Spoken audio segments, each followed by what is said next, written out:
Nous reparlons ce soir du discours du président de la transition à l'occasion du référendum constitutionnel prévu ce dimanche. Le colonel Assimi Goïta évoque les mesures qui ont permis de rendre inclusif le projet de constitution. Nous l'écoutons. Avec le référendum constitutionnel du 18 juin 2023, c'est une étape importante du processus de refondation de l'État qui sera franchie.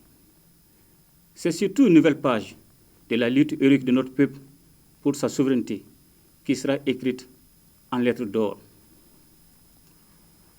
L'élaboration d'une nouvelle constitution, faut-il le rappeler, était l'une des exigences fortes des assises nationales de la refondation au regard des graves crises politiques que notre pays a connues depuis l'instauration de la démocratie.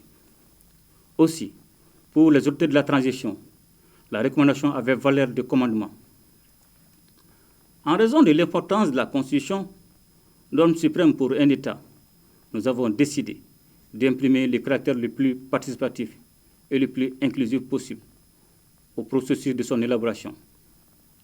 Ainsi, le comité de direction que j'ai mis en place était composé de 27 membres de profils divers. Ce comité a consulté l'ensemble des forces vives de la nation et les différents acteurs institutionnels. L'avant-projet de constitution qu'il m'a remis a fait l'objet d'une large restitution et a suscité beaucoup de débats, parfois polémiques.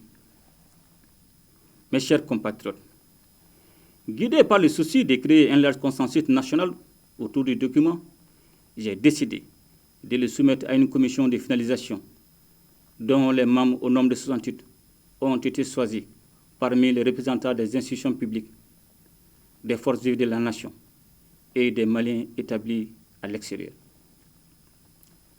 Le projet de constitution qui est sorti de ces travaux a été le fruit d'intenses discussions au cours desquelles il n'y a eu aucune censure.